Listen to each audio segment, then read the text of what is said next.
This channel does not promote any violent, harmful, or illegal activities. All content provided by this channel is meant for an educational purpose only. সাইফের উপর হামলাতেও এবার বাংলাদেশ যোগ।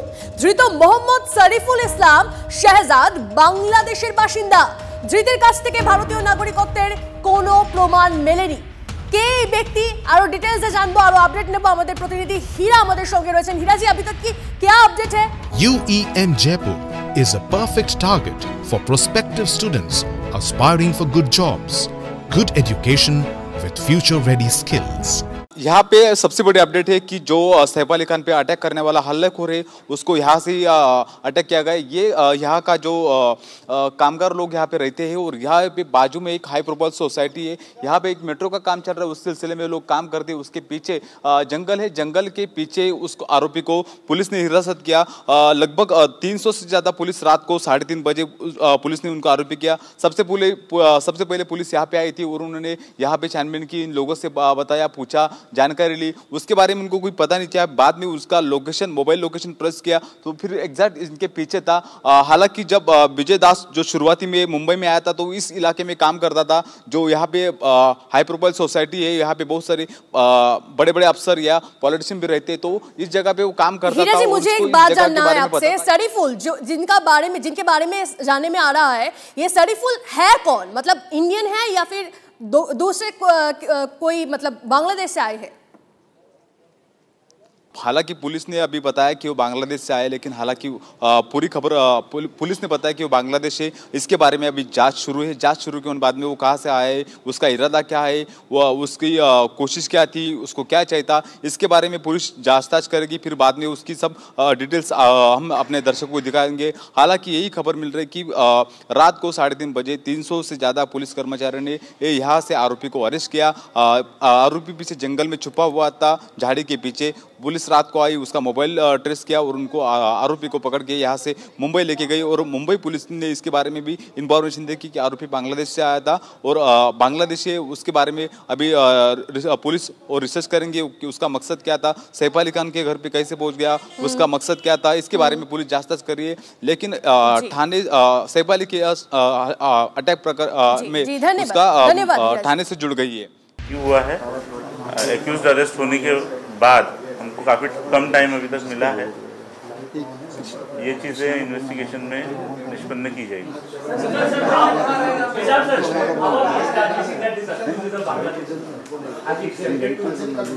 So there is a primary evidence to anticipate that this accused is a Bangladeshi. He doesn't have a Indian valid document, and there are some seizures which indicate that he is a Bangladeshi national. এবার এই মুহূর্তে আমাদের সীমান্তের দিকে একবার নজর রাখতেই হচ্ছে, কারণ সীমান্তে বাংলাদেশি অনুপ্রবেশকারীদের লাগাতার উস্কানি। মালদার সুখদেবপুরে ধুন্ধুমার, সীমান্তে উত্তেজনা। সীমান্ত পেরিয়ে এপারে আসার চেষ্টা ভেস্তে দিলেন গ্রামবাসীরাই। সুব্রতোষ আমাদের প্রতিনিধি আমাদের সঙ্গে রয়েছেন। সুব্রতোষ, এই মুহূর্তে ফের সীমান্তে আবার টেনশন বাড়ছে, চাপানোতর বাড়ছে। বারবার এই উস্কানির পেছনে কারণটা কি? এখন অব্দি পরিস্থিতি কি সেখানকার? দেখো, এখন আমি এই পরিস্থিতি রয়েছে এই সুখদেবপুরে গ্রামে, যেখানে কিন্তু এখন চাপা উত্তেজনা। কালকে মানে সংঘর্ষের পরে এবার এই এলাকাতে কিন্তু বিএসএফ মানে কোমর বেঁধে নেমে পড়েছে এবং তারা যে কোনো মূল্যেই হোক এই পরিস্থিতি কিন্তু নিয়ন্ত্রণে আনার চেষ্টা করেছে। কালকে তারা বাধ্য হয়ে কাঁদানে গ্যাস ছোড়ে, টিয়ার সেল ছোড়ে এবং তারপরে ছত্রভঙ্গ করে, তারপরে মানুষদেরকে বোঝায় এবং সেই সমস্ত গ্রামবাসী যারা আহত হয়েছেন তাদেরকে চিকিৎসার দায়িত্বও কিন্তু বিএসএফ নিয়েছে। এবং সবচেয়ে বড় বিষয় যে তারা কিন্তু গ্রামবাসীদেরকে নিয়ে বৈঠক করেছেন এবং এই মুহূর্তে গ্রামবাসীদেরকে সচেতন করছেন তারা, যাতে প্রতিরোধ তারা গড়ুক, কিন্তু কোনো রকম অ্যাগ্রেসিভ কোনো রকম কিছু যাতে না করে, হামলা চালাতে গেলে যাতে তারা যাতে সচেতন হয়। এবং সবচেয়ে বড় বিষয় যেটা, যাতে বিএসএফ তাদেরকে এটা বোঝানোর চেষ্টা করছে যে প্ররোচনায় পা না দিতে। বারবার তারা কিন্তু এটা বোঝানোর চেষ্টা করছেন, কারণ এই অভিযোগ প্রথম থেকেই উঠে এসেছে। যেহেতু এই সুখদেবপুরের 1.5 কিলোমিটার এলাকা ফাঁকা, ফেন্সিং নেই এবং সেখানে বারবার বিজেপি বিরুদ্ধে বর্ডার গার্ড বাংলাদেশের বিরুদ্ধে অভিযোগ উঠেছে প্ররোচনা দেওয়ার এবং সেখানকার দুষ্কৃতীদের এই পারে সুখদেবপুর গ্রামে ঢুকিয়ে দেওয়ার প্রচেষ্টা, এই সমস্ত কিন্তু বারবার বাংলাদেশ বর্ডার গার্ডের বিরুদ্ধে অভিযোগ উঠেছে। তো এবার সেক্ষেত্রে সেই গ্রামবাসীরা নিজেরাই প্রতিরোধ গড়ে তুলেছে, মহিলারা সংঘবদ্ধ হয়েছেন, যুবকরা তো আছেনই এবং রাত পাহারা দিচ্ছেন, তারা হাতে লাঠি হাসুয়া দা নিয়ে নিজেরাই প্রতিরোধ করছেন, কারণ তাদেরই তো ফসল লুট করে নিয়ে চলে যাচ্ছে, তাদের এই আম গাছ কেটে নিয়ে চলে যাচ্ছে, এই মুহূর্তে তারা প্রতিরোধ করে তুলেছেন।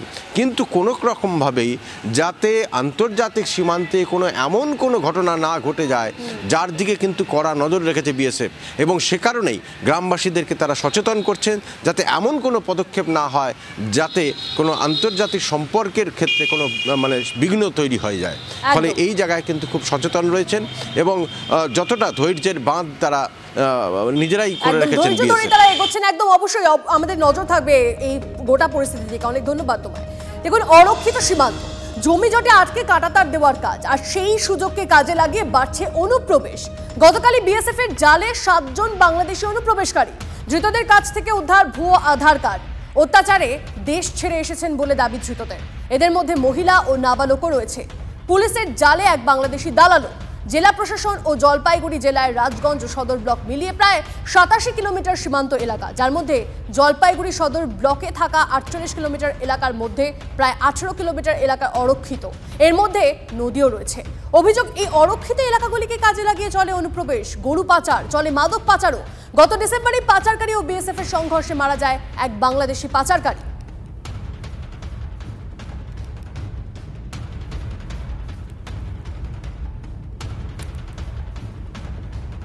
এদিকে জলপাইগুড়িতে সীমান্ত এলাকা পরিদর্শন কেন্দ্রীয় মন্ত্রী বনওয়ারি লাল বর্মার। সীমান্তে কাঁটাতারের বেড়া দেওয়া নিয়ে সমস্যার কথা কেন্দ্রীয় মন্ত্রীর কাছে তুলে ধরেন বিজেপির জলপাইগুড়ি জেলা সভাপতি বাপি গোস্বামী।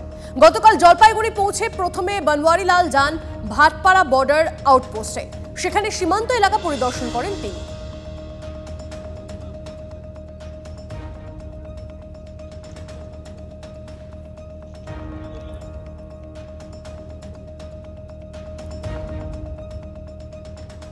এই মুহূর্তে প্রাক্তন বিএসএফ কর্তা সমীর মিত্র, তার সঙ্গে আমরা যোগাযোগ করে নিয়েছি। সমীর বাবু, আমি তনিষ্ঠা রয়েছি আপনার সঙ্গে, এবং যে পরিস্থিতি বারবার করে আমরা দেখছি, সীমান্তে বাংলাদেশি অনুপ্রবেশকারীদের লাগাতার উস্কানি, মালদা সুখদেবপুরে সেখানে ফের ধুন্ধুমার, বারবার এই প্ররোচনা দিচ্ছে তারা।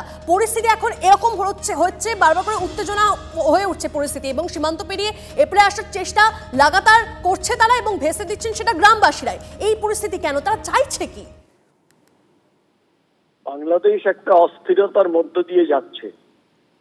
বাংলাদেশ নিজেরাই জানে না যে কালকে তাদের কি হবে, পার্টিকুলারলি ইউনুস অ্যান্ড তথাকথিত ক্যাবিনেট যারা রয়েছে, অ্যাডভাইসার এন্ড অল। সুতরাং এই যে এগুলো কিন্তু যখনই দেখা যায় যে ওপর মহলে যখন কোনো স্থিরতা নেই, কোনো সিদ্ধান্ত নেওয়ার ক্ষমতা নেই, তখন একটা নৈরাজ্য এসে যায় ইউনিফর্মের মধ্যে, যে আমাদের মাথার উপরে কে আছে। আজকে যেটা করছে, যদি আমরা অতীতটাকে দেখি, এটা নতুন কথা নয়, এরা চিরকালই চেষ্টা করেছে যাতে কাঁটাতার আমরা দিয়ে উঠতে না পারি, কিন্তু কাঁটাতার হবে। এবং আমি শুনলাম বোধহয় একজন দিল্লি থেকে মন্ত্রীও এসেছেন, সেই মন্ত্রী যে অন্ততপক্ষে এটা তো করুন যে আমি ঘুরে এসেছি এবং কাঁটাতারের জন্য যা যা প্রয়োজনীয় সেগুলো ত্বরান্বিত করতে। শুধু শুধু পিওপিতে যেহেতু লাভ নেই কোনো, আমাদের এখন ইমিডিয়েট যে দরকারটা সেটা হচ্ছে বর্ষা নামার আগে কাঁটাতারের বেড়াটা শেষ করা। আর এই কাঁটাতারের বিরুদ্ধে যেহেতু ওরা করছে, সেটা ইজ ভেরি সিম্পল, কারণ ওদের স্বার্থে ঘা লাগছে।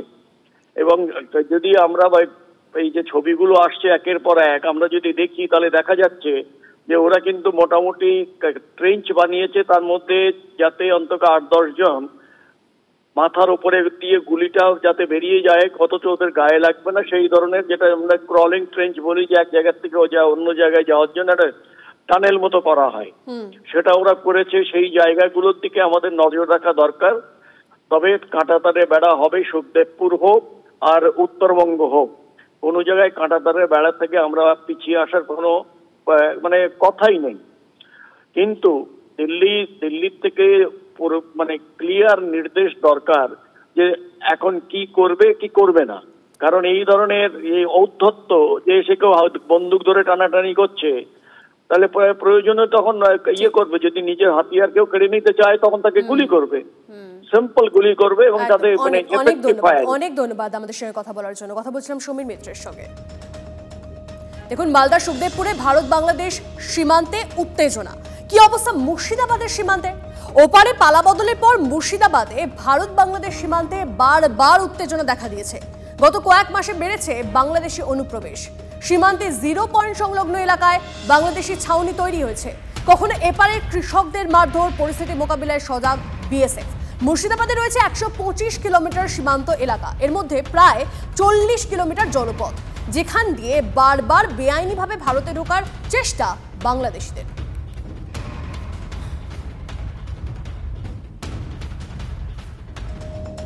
দেখো, সব মিলিয়ে সীমান্তে চোখ রাখাচ্ছে শত্রুরা। পদ্মাপাড়ের জেহাদিদের নজরে chicken snake. Cross border crime রুখতে আরো করা হচ্ছে বিএসএফ। চিন্তা বাড়িয়েছে অনুপ্রবেশ কাঁচা। এমতাবস্থায় সব থেকে বেশি চিন্তা রয়েছে উত্তরবঙ্গের দীর্ঘ সীমান্তবর্তী এলাকাগুলিকে নিয়ে। এই অবস্থায় চিকেন স্নেকে অনুপ্রবেশের আশঙ্কায় বাড়তি নজরদারি বিএসএফের। মালদা সহ কিছু এলাকায় ক্রমাগত উস্কানির জেরে উন্মুক্ত সীমান্ত এলাকায় বিশেষ নজর। ফাঁসি দেওয়া এলাকায় কাঁটাতার বসাতে বারবার বাধা বাংলাদেশের। ওই এলাকা ছাড়াও ফুলবাড়ি এলাকা নিয়েও চিন্তায় রয়েছে বিএসএফ। শীতের সময় কুয়াশার সুযোগ নিয়ে যে কোনো অস্থিরতা রুখতে সতর্ক বিএসএফ।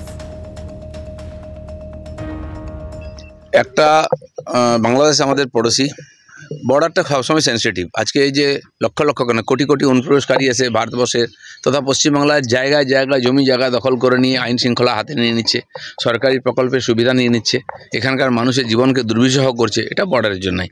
তো সে আবার যেভাবে ওখান থেকে হুমকি ধমকি দেওয়া হচ্ছে, এখানকার সাধারণ মানুষের ভাবাবেগে সেটা লাগছে, তার প্রতিকার করার চেষ্টা করছেন। কিন্তু সরকার যখন কোনো স্টেপ নেয় অনেক কিছু চিন্তাভাবনা করে নেয়। আমাদের সেনাপ্রধানেরও স্টেটমেন্ট এসেছে, সেজন্য চিন্তা করার কোনো কারণ নেই, ওতে উত্তেজিত হওয়ার কোনো কারণ নেই। কারা বলছে, তাদের কি যোগ্যতা আছে, ক্ষমতা আছে, এটা আমরা জানি।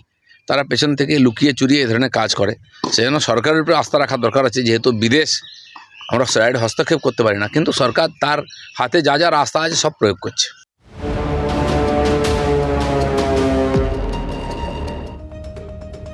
এই মুহূর্তে আরো একটা খবর দিই আপনাদের। মেদিনীপুর কাণ্ডে সাসপেন্ডেড জুনিয়র চিকিৎসকদের পাশে অধ্যক্ষ। পিজিটিদের বিরুদ্ধে স্বাস্থ্য ভবনের তোলা গাফিলতির অভিযোগকে প্রশ্নের মুখে দাঁড় করে দিলেন খোদ অধ্যক্ষই। কেন, অধ্যক্ষ কি বলছেন জানবো আরো বিস্তারিতভাবে। আমাদের প্রতিনিধি দেবব্রত আমাদের সঙ্গে রয়েছেন সরাসরি। দেবব্রত, দেখ, একদম প্রথমেই তোমাকে আমি এখানকার ছবিটা দেখা। এখানে যারা মেডিকেল কলেজের স্টুডেন্টরা রয়েছেন, ডাক্তাররা রয়েছেন, তারা কিন্তু গতকাল রাত্রি থেকেই আন্দোলন শুরু করেছেন। এই যে আন্দোলন চলছে একদম করেছেন, একরকম বলা যেতে পারে মঞ্চ করে, অস্থায়ী মঞ্চের মতো করে তারা কিন্তু আন্দোলন শুরু করেছেন। এবং এই যে তুমি সরাসরি যে প্রশ্ন করলে, এই প্রশ্ন নিয়ে কিন্তু আমি এখানকার যারা আন্দোলনরত রয়েছেন তাদের সাথে কথা বলবো। আপনারা তো আন্দোলন করছেন, মূল দাবি আমাদের দাবি একটাই যে আমাদের যে 7 পিজিটিকে আমরা মনে করছি অন্যায়ভাবে তাদেরকে সাসপেন্ড করা হয়েছে। কি কারণে তাদেরকে সাসপেন্ড করা হলো? শুধু তারা নিজেদের ডিউটিটুকু করেছিল বলে? তো আমরা চাই যে এই সাসপেনশন অবিলম্বে প্রত্যাহার করা হোক।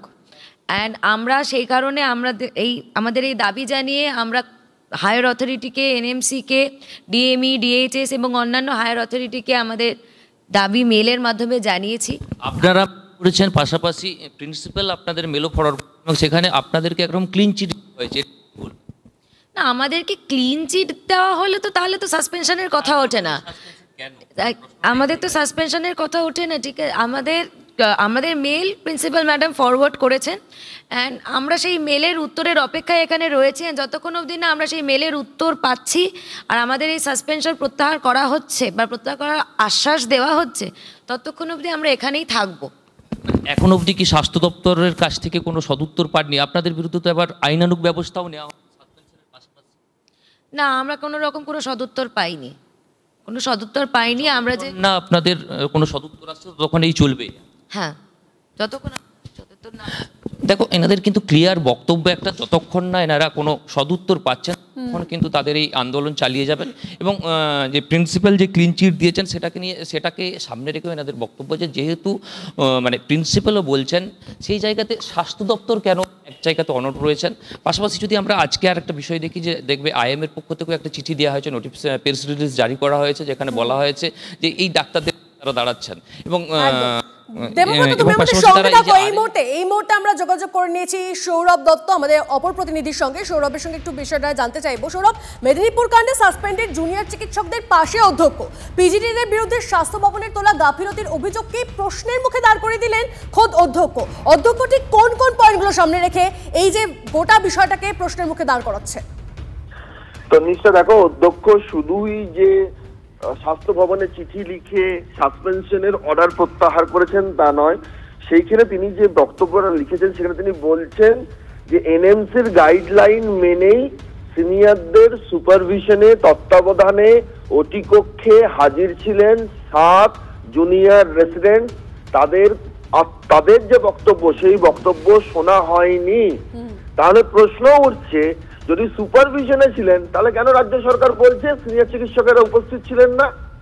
যদি সুপারভিশনে ছিলেন তাহলে কেন পিজিটিদের গাফিলতির বিষয়টা বলা হচ্ছে? অধ্যক্ষ চিঠি লিখেছেন, বলেছেন যে ওটি রেজিস্টার সিসি ফুটেজে তার প্রমাণ মিলেছে। তাহলে প্রশ্ন হলো, স্বাস্থ্য ভবনের কর্তা ব্যক্তিরা যে বলছেন যে তাদের কাছে সিসি ফুটেজ রয়েছে, সিআইডি যে সিসি ফুটেজ কালেক্ট করেছে, কেন সিআইডি ইনিশিয়াল রিপোর্টে বললো না যে না না রাজ্য প্রশাসন ভুল কথা বলছেন, আসলে তিনি ছিলেন? ওটি রেজিস্টারের সঙ্গে বিএসটি রেকর্ড মিলছে না, স্বাস্থ্য ভবনের এমন দাবি ছিল। তাহলে এখন কেন অধ্যক্ষ বলছেন যে ওটি রেজিস্টারে পিজিটিরা যে সুপারভিশনে কাজ করেছেন সেটার প্রমাণ আছে এবং সেটা নথিভুক্ত সিসি ফুটেজে? তাহলে তো স্বাস্থ্য ভবন, রাজ্য প্রশাসন তাদের যে মূল বক্তব্য মেদিনীপুর কাণ্ড নিয়ে যে চিকিৎসায় গাফিলতি ছিল সেটাকেই তো অধ্যক্ষ প্রশ্নের মুখে দাঁড় করিয়ে দিয়েছেন। অ্যাটলিস্ট অধ্যক্ষের এই চিঠির বয়ান থেকে সেই প্রশ্ন তোলার একাধিক জায়গা রয়েছে। এটা অধ্যক্ষকেই সামনে এসে ব্যাখ্যা করতে হবে যে তিনি কেন এই চিঠি লিখেছেন, তিনি কেন মুখ্য সচিবকে মিথ্যাবাদী প্রমাণ করছেন, তিনি কেন স্বাস্থ্য ভবনের কর্তা ব্যক্তিদের মিথ্যাবাদী প্রমাণ করছেন তার চিঠির মাধ্যমে, কেন তিনি এই চিঠির বয়ান লিখছেন।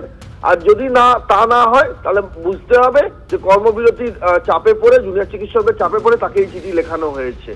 ফলে তাকে স্পষ্ট করতে হবে যে তিনি কিসের ভিত্তিতে এই চিঠিটা লিখেছেন। তন্নিষ্ঠা, অনেক ধন্যবাদ সৌরভ তোমাকে। আমরা এই মুহূর্তে যোগাযোগ করে নিয়েছি চিকিৎসক সংগঠনের নেতা উৎপল বাবুর সঙ্গে। উৎপল বাবু, মেদিনীপুর কাণ্ডে সাসপেন্ডেড জুনিয়র চিকিৎসকদের পাশে অধ্যক্ষ এবং পিজিটিদের বিরুদ্ধে স্বাস্থ্য ভবনের তোলা গাফিলতির অভিযোগকেই প্রশ্নের মুখে দাঁড় করে দিলেন অধ্যক্ষ। তিনি বলছেন প্রসূতি মৃত্যুতে জুনিয়রদের কোনো গাফিলতি ছিল না, এনএমসির গাইডলাইন মেনেই সিনিয়রদের তত্ত্বাবধানে কাজ করেছিলেন 7 পিজিটি। দেখুন, প্রিন্সিপাল ম্যাডাম যদি এই কথাটা বলে থাকেন আমি তাকে সাধুবাদ জানাবো। তিনি অবশেষে সত্যি কথাটা বলার মতো বললেন আর কি। এখন এইখানে আমাদের একটা কথা এখানে ঠিক, এনএমসির গাইডলাইনে এইটা কিন্তু পরিষ্কার করে বলা আছে যে পিজিটিরা কোন কাজটা সুপারভিশনে করবে, কোন কাজটা অ্যাসিস্ট করবে, কোন কাজটা ইন্ডিপেন্ডেন্টলি করবে, সেইগুলি পরিষ্কার করে বলা আছে। সেগুলি তাদের লগ বুকে লিখতে হয় তাদের পরীক্ষায় পাস করার জন্য। সেটা অত্যন্ত গুরুত্বপূর্ণ একটা নথি। এখন আমাদের কথাটা হচ্ছে সুপারভিশন কথাটার যে মানেটা, আমরা বিভিন্ন জায়গায় বিভিন্ন রকমের যারা আমাদের স্বাস্থ্য দপ্তরের কর্তা, প্রশাসনের কর্তা ব্যক্তিরা বলছেন যে সুপারভিশন মানে কখনো এটা নয় যে সিনিয়র ডাক্তারকেই পুরো অপারেশনটা করতে হবে, পুরো পদ্ধতিটাতেই পুরোটা থাকতে হবে। একজন সিনিয়র ডাক্তার যদি ওটির মধ্যে উপস্থিত থাকেন তাহলেই তার সুপারভিশন বলে আমরা ধরে নিই। এবং এইভাবেই কিন্তু আমাদের কাজগুলো চলে, যে কোনো মুহূর্তে প্রয়োজন হবে সিনিয়র ডাক্তার সেখানে তার যে ভূমিকাটা সেটা পালন করবে। কিন্তু এই আমাদের যে স্বাভাবিক প্র্যাকটিসটাকে, এইটাকে কোথাও এই রকমের একটা ভেজাল জাল ওষুধ যেটাকে নিয়ে দীর্ঘদিন ধরে অভিযোগ আসছে, চিকিৎসকরা করছেন, স্বাস্থ্য প্রশাসকরা করছেন, যার পিছনে দুর্নীতির অভিযোগগুলো আসছে, এইটাকে কোথাও চাপা দিতে ওনারা চিকিৎসক, জুনিয়র ডাক্তার, এদের উপরে। অনেক ধন্যবাদ আপনার রিঅ্যাকশনের জন্য।